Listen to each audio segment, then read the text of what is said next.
Dear students, നമുക്കിന്ന് ഇംഗ്ലീഷിന്റെ രണ്ടാം പാർട്ടിലേക്ക് കടക്കാം. കഴിഞ്ഞ ക്ലാസ്സിൽ നമ്മളൊരു പരിചയപ്പെട്ടതാണ് ഇംഗ്ലീഷ് പാഠഭാഗങ്ങളെ സംബന്ധിച്ചും സിലബസിനെ സംബന്ധിച്ചും ഒക്കെ നമ്മൾ മനസ്സിലാക്കിയത്.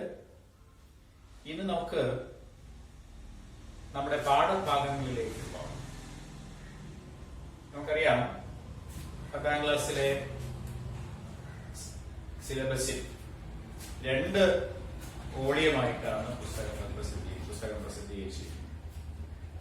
ഒന്നാമത്തെ വോളിയത്തില് 3 പാർട്ടുകളാണ്. അതിൽ ഫസ്റ്റ് പാർട്ടില് 2 ഷോർട്ട് സ്റ്റോറിയും 1 പോയവുമാണ് നമുക്ക് പഠിക്കാനുള്ളത്. ഈ സാഹചര്യത്തില് നമ്മളെ ക്ലാസ് റൂമിൽ ആധികാരികമായി പഠിക്കുന്ന തരത്തിലുള്ള ഒരു എക്സ്പ്ലനേഷൻസ് നമുക്ക് കിട്ടില്ല എങ്കിലും വളരെ ബ്രീഫായി ഇംഗ്ലീഷിനെ സംബന്ധിച്ചുള്ള കാര്യങ്ങൾ നമുക്ക് പഠിച്ചു പോവുകയും നമ്മുടെ ക്ലാസ്സുകൾ ആരംഭിക്കുന്ന സമയത്ത് വളരെ വിശദമായ ഒരു പഠനത്തിലേക്ക് നമുക്ക് പോകാം. നമുക്ക് ഇന്ന് പഠിക്കാൻ പോകുന്നത്, നിങ്ങളെ ഞാൻ പരിചയപ്പെടുത്താൻ പോകുന്നത് ഒരു കവിതയാണ്, ഒരു poem. Lines written in early spring by William Wordsworth. വേർഡ്സ്വർത്തിനെ കുറിച്ച് നിങ്ങൾ ചെറിയ ക്ലാസ്സിലൊക്കെ പഠിച്ചിട്ടുണ്ട്. വേർഡ്സ്വർത്ത് പ്രകൃതിയുടെ കവിയാണ്. William Wordsworth is considered as the nature poet. അദ്ദേഹത്തിന്റെ ഒരുപാട് കൃതികൾ, ഒരുപാട് കവിതകൾ ചെറിയ ക്ലാസ്സിലാണെങ്കിലും ഇനി വരുന്ന ക്ലാസ്സുകളിലൊക്കെ ആണെങ്കിലും നിങ്ങൾക്ക് പഠിക്കാനായിട്ടുള്ള വളരെ പ്രസിദ്ധങ്ങളായിട്ടുള്ള നിരവധി കവിതകൾ വളരെ ആസ്വാദന രീതിയിൽ എഴുതിയിട്ടുള്ള ഒരു വിശ്വമഹാകവിയാണ് വില്യം വേർഡ്സ്വർത്ത്. നമുക്കറിയാം, spring lines written in early spring. Spring സീസണെ കുറിച്ച് അറിയാം. നമുക്ക് വിന്ററും സമ്മറും കഴിഞ്ഞു വരുന്ന ഒരു ചെറിയ കാലയളവിനെയാണ് നമ്മൾ സ്പ്രിംഗ് സീസൺ എന്ന് പറയുന്നത്. സീസണുകളൊക്കെ നിങ്ങൾക്ക് അറിയാം, നമുക്ക് ക്ലാസ്സുകളൊക്കെ പഠിക്കാം. ശൈത്യകാലവും വേനൽക്കാലവും കഴിഞ്ഞു വരുമ്പോ നമ്മുടെ മനസ്സിനെ ഒന്ന് സന്തോഷിപ്പിക്കാൻ വേണ്ടിയിട്ട് കടന്നു വരുന്ന ഒരു സീസണാണ് സ്പ്രിംഗ് സീസൺ. ആ സ്പ്രിംഗ് സീസണിലെ ചില കാഴ്ചകളാണ് lines written in early spring എന്ന പോയത്തിലൂടെ വേർഡ്സ്വർത്ത് എന്ന വിശ്വമഹാകവി നമ്മെ പരിചയപ്പെടുത്തുന്നു. വേർഡ്സ്വർത്തിനെ കുറിച്ച് പറയുകയാണെങ്കിൽ, അദ്ദേഹം റൊമാന്റിസിസം എന്ന് പറയുന്ന കാലഘട്ടത്തിൽ, അല്ലെങ്കിൽ കവിതാ പ്രസ്ഥാനത്തില്, പോയട്രി എന്ന് പറയുന്ന ലോകത്തില് ഒരു പുതിയ കാലഘട്ടത്തിന് തുടക്കം കുറിച്ച കവികളിൽ ഒരാളായിരുന്നു William Wordsworth. He is considered as the natures poet. പ്രകൃതിയുടെ കവി എന്നാണ് വില്യം വേർഡ്സ്വർത്തിനെ സാഹിത്യകാരന്മാർ വിശേഷിപ്പിക്കുന്നത്. So let's go through the profile of William Wordsworth.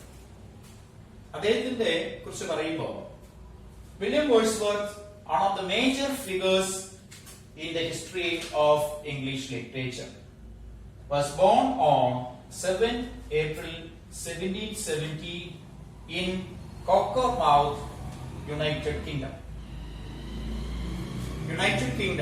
ബ്രിട്ടനിലെ കോക്കർമൗത്ത് എന്ന് പറയുന്ന സ്ഥലത്ത് 1770 ഏപ്രിൽ മാസം 7-ാം തീയതി ജനിച്ച വില്യം വേർഡ്സ്വർത്ത് ഇംഗ്ലീഷ് സാഹിത്യത്തിലെ പ്രഗത്ഭമതികളായ കവികളിൽ, സാഹിത്യകാരന്മാരിൽ ഒരാളായിരുന്നു. In collaboration with his friend Samuel Taylor Coleridge, he published a collection of poems titled Lyrical Ballads in 1778. which marked the beginning of Romantic age in the English literature. William വേർഡ്സ്വർത്തിന്റെ സഹപ്രവർത്തകനും സുഹൃത്തുമായിരുന്ന Samuel Taylor Coleridge എന്ന് പറയുന്ന വ്യക്തിയുമായി സഹകരിച്ചുകൊണ്ട് 1778 William വേർഡ്സ്വർത്തിന്റെ ആദ്യത്തെ കവിതാ സമാഹാരം lyrical ballads എന്ന പേരിൽ പ്രസിദ്ധീകരിച്ചു. ഒരുപാട് കൃതികൾ വില്യം വേർഡ്സ്വർത്തിന്റെ ഉണ്ട്. ഡാഫോഡിൽസ്, പുഷ്പങ്ങളെ സംബന്ധിച്ച, പൂക്കളെ സംബന്ധിച്ച കവിത, stopping by on a snowy evening എന്ന് പറയുന്ന ഒരുപാട് കവിതകൾ ഈ ലിറിക്കൽ ബാലഡ്സിനകത്ത് വില്യം വേർഡ്സ്വർത്ത് സാധാരണക്കാരെ പരിചയപ്പെടുത്തി. His semi-autobiographical work, The Prelude, is considered to be his masterpiece. നോക്കൂ, വില്യം വേർഡ്സ്വർത്തിന്റെ അർത്ഥ ജീവിത കഥാസാരാംശമായ അല്ലെങ്കിൽ സെമി ഓട്ടോബയോഗ്രഫിക്കൽ ആയ ദ പ്രില്യൂഡ് എന്ന് പറയുന്ന കവിത വില്യം വേർഡ്സ്വർത്തിന്റെ ഏറ്റവും പ്രസിദ്ധമായ അദ്ദേഹത്തിന്റെ മാസ്റ്റർ പീസ് വർക്കായിട്ട് കണക്കാക്കപ്പെടുന്നു. He was British poet laureate from 1843 until his death. He was poet laureate in Britain. ബ്രിട്ടന്റെ ആസ്ഥാന കവിയായി 1843 മുതൽ മരണം വരെ ബ്രിട്ടന്റെ ആസ്ഥാന കവി പട്ടം വില്യം വേർഡ്സ്വർത്തിന് ലഭിക്കും. He passed away on 23 April 1850. 1850 William Wordsworth മരണമായി. വില്യം വേർഡ്സ്വർത്തിനെ കുറിച്ചുള്ള ഒരു ബ്രീഫ്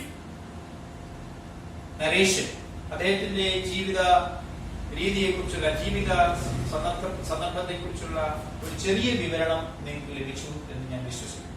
നമുക്കറിയാം, വില്യം വേർഡ്സ്വർത്ത് റൊമാന്റിക് കാലഘട്ടത്തിൽ, അപ്പോൾ ഒരു പുതിയ യുഗപ്പിറവിക്ക് തുടക്കം കുറിച്ച, റൊമാന്റിക് ഏജ് എന്ന് പറയുന്ന ഒരു പുതിയ യുഗപ്പിറവിക്ക് തുടക്കം കുറിച്ച ഒരു മഹത് വ്യക്തിയാണ് വില്യം വേർഡ്സ്വർത്ത്. നമുക്ക് അങ്ങനെയുള്ള വേർഡ്സ്വർത്തിന്റെ വളരെ പ്രസിദ്ധമായ ഒരു പോയമാണ് ഇവിടെ പഠിക്കാനുള്ളത്. അതിന്റെ പേരാണ് lines written in early spring. വേർഡ്സ്വർത്തിന്റെ പ്രൊഫൈൽ വളരെ ബ്രീഫായിട്ടാണെങ്കിലും നിങ്ങൾക്ക് മനസ്സിലായി എന്ന് ഞാൻ കരുതുന്നു. പ്രൊഫൈൽ എഴുതാൻ വേണ്ടി പരീക്ഷയ്ക്ക് ചോദിക്കും. പ്രൊഫൈലിന് ആസ്പദമായ ഹിൻസ് നിങ്ങൾക്ക് തരും. ആ ഹിന്ദിനെ ആസ്പദമാക്കി എക്സ്പാൻഡ് ചെയ്ത് പ്രൊഫൈൽ രചിക്കാൻ വേണ്ടിയിട്ട് നമുക്ക് പരീക്ഷയ്ക്ക് പഠിക്കണം. നിങ്ങൾ വരുന്ന ദിവസങ്ങളിൽ വേർഡ്സ്വർത്തിന്റെ പ്രൊഫൈൽ തയ്യാറാക്കി നമ്മുടെ ഓൺലൈനിൽ ഇടണമെന്ന് ഞാൻ ആദ്യമേ തന്നെ അറിയിക്കുകയാണ്.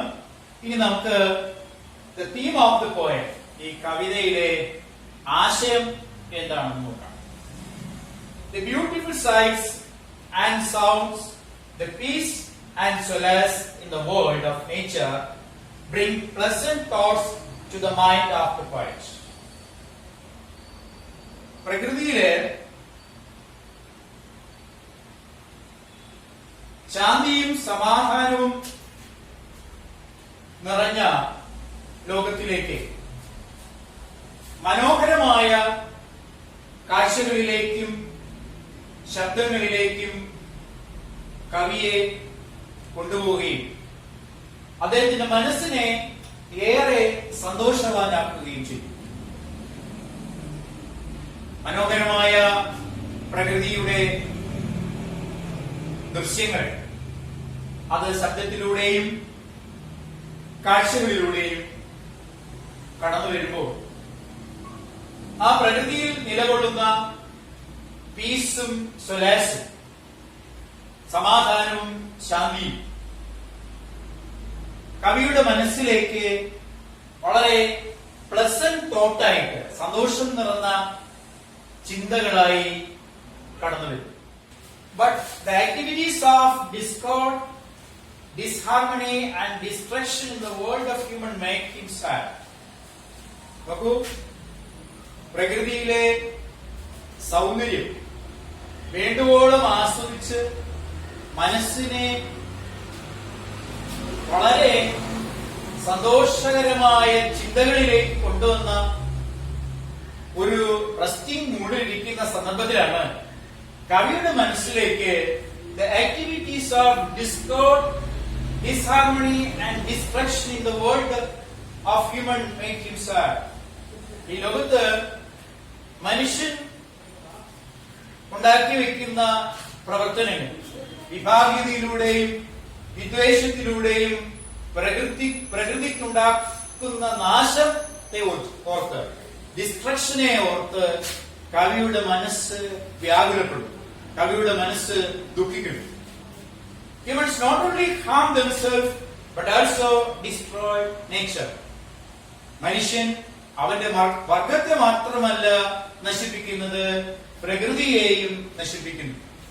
വനനശീകരണത്തിലൂടെയും ശുദ്ധവായു മലിനീകരണത്തിലൂടെയും കുടിവെള്ള മലിനീകരണത്തിലൂടെയും മനുഷ്യൻ അവന്റെ നിലനിൽപ്പിനെ തന്നെ നശിപ്പിക്കുന്നത് കാണുമ്പോൾ കവിയുടെ മനസ്സിനെ വളരെയധികം ദുഃഖിപ്പിക്കുന്നു.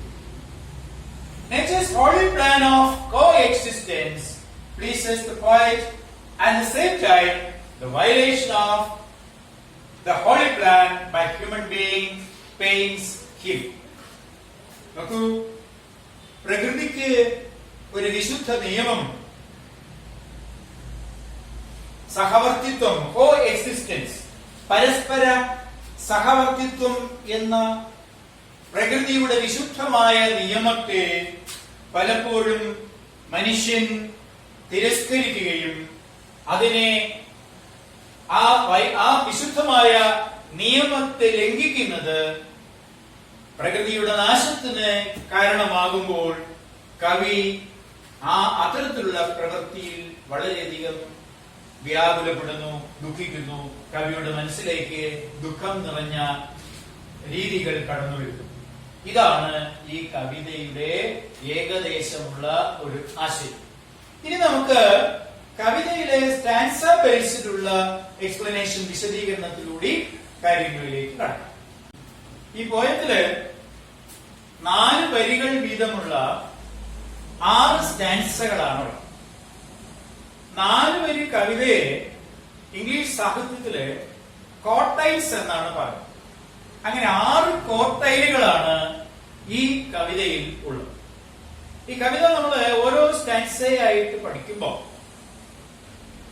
ഈ പോയത്തിലെ വിവിധങ്ങളായിട്ടുള്ള എലിമെന്റ്സിനെ നമുക്ക് കാണേണ്ടതായിരുന്നു. നോക്കൂ, ആദ്യമായിട്ട് നമുക്ക് ഈ കവിതയിലെ റൈമിംഗ് സ്കീം എന്താണെന്ന് നോക്കാം. ആ റൈമിംഗ് സ്കീം നമുക്ക് സ്റ്റാൻസയിലേക്ക് പോകുമ്പോൾ എന്താണെന്ന് മനസ്സിലാക്കാം. അതുപോലെ തന്നെ പോയത്തിലെ ഫിഗർ ഓഫ് സ്പീച്ച്, ഒരുപാട് ഫിഗർ ഓഫ് സ്പീച്ച് ഈ കവിതയിൽ അടങ്ങിയിരിക്കുന്നു. അത് അലിട്രേഷൻ ആയിരുന്നാലും, കൺസോണൻസ് ആയിരുന്നാലും, ഹൈപ്പർബലി ആയിരുന്നാലും, പെർസോണിഫിക്കേഷൻ ആയിരുന്നാലും നിരവധി ആസ്വാദ്യകരമായിട്ടുള്ള ഫിഗർ ഓഫ് സ്പീച്ച് കൊണ്ട് സമ്പുഷ്ടമാക്കിയിരിക്കുകയാണ് വേഴ്സ്വർത്ത് ഈ കവിതയിൽ. ഇനി സ്റ്റാൻസ ബൈ സ്റ്റാൻസ ആയിട്ട് ഓരോ സ്റ്റാൻസയിലും അടങ്ങിയിരിക്കുന്ന കാര്യങ്ങൾ വളരെ വിശദമായി നമുക്ക് അടുത്ത ക്ലാസ്സിൽ ആരംഭിക്കാം.